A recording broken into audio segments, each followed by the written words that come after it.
He went through a time of real darkness, and I think that's why he can depict the darkness in the hearts and the minds of the men who were in that cell. He experienced some incredible despair that was hard to really work through. It was hard for us to watch, you know? And being that you have a PhD in theology, were you able to kind of help him and educate him on the history of who St. Maximilian Kolbe was? Absolutely not. I didn't do a thing along those lines. His relationship with Kolbe really was his own discovery.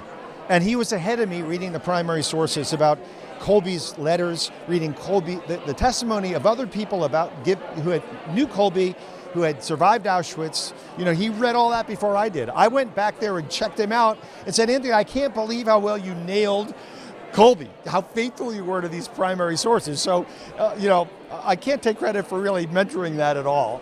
Well, maybe it was his calling, because I know that he had, some issues with his mental health, and St. Maximilian Kolbe is also the patron saint of those who struggle with mental health, pro-life, So I think it probably was a full circle for him. Maybe that's why. Absolutely full circle.